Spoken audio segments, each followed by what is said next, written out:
ہمارے رب نے ہمارے وجود کو ڈیزائن کس طرح کیا ہے۔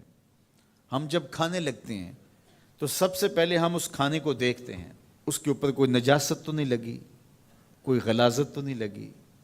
پہلے آنکھ اس کو چیک کرتی ہے، اس کے بعد پھر ہاتھ سے ہم لقمہ توڑتے ہیں یا اس چیز کو اٹھاتے ہیں تو ہمارا ہاتھ دیکھتا ہے کہ اس کے اوپر کوئی ایسی سختی تو نہیں ہے کہ جو ہمارے لیے تکلیف کا سبب ہو۔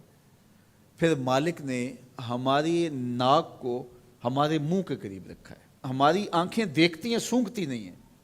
ہمارا ہاتھ پکڑ کے محسوس کرتا ہے لیکن سونگھتا نہیں ہے۔ اب اس چیز کو ہم اپنے منہ کے قریب لانے لگے تو سب سے پہلے جو ہے وہ اس کو اس سینسر سے گزارا گیا کہ اس کے اندر کوئی معمولی سمیل بھی ہوئی تو یہیں سے چھوڑ دیں گے۔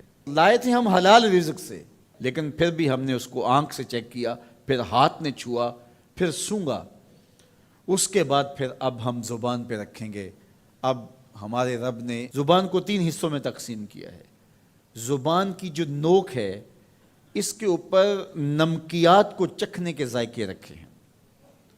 زبان کا درمیانہ حصہ جو ہے یہ مٹھاس کا احساس کرتا ہے، اور حلق کے قریب جو حصہ ہے یہ کڑواہٹ کا احساس کرتا ہے۔ تو اب اس کو زبان پر رکھ کے چکھا کہ یہ بد ذائقہ تو نہیں ہے۔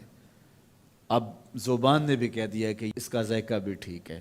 اب دانتوں کی چکی میں پیسا کہ اس کے اندر کوئی ایسی چیز تو نہیں ہے کہ جو تمہارے معدے پہ شاک ہو۔ پھر تمہارے حلق سے نیچے اترا۔ وہ رب نہیں چاہتا تمہارے حلق میں ایک لقمہ بھی ایسا جائے جس میں ذائقہ نہ ہو، جس کے اندر بدبو ہو، جس میں تعفن ہو، جس پر کوئی غلاظت ہو اور جو ناپسندیدہ ہو۔ تمہارا رب چاہتا ہے تم طیب لو، ستھرا لو، تاکہ تمہارا ظاہر بھی ستھرا ہے، تمہارے وجود کا حصہ بننے والی غذا جو ہے وہ بھی پاک اور ستھری ہو۔ تمہارا رب تمہیں صاف دیکھنا چاہتا ہے، صاف رکھنا چاہتا ہے۔ یہ تمہارے لیے اس رب کی تلقین ہے کہ تم صاف رہو۔ جو کھانے کا وضو ہے وہ ہاتھ دھونا ہے اور کلی کرنا ہے۔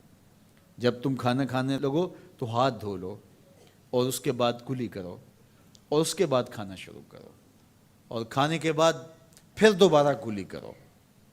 اور ہمیں بار بار مسواک کرنے کی تلقین کی گئی۔ مسواک منہ کو صاف کرتی ہے اور رب کو راضی رکھتی ہے۔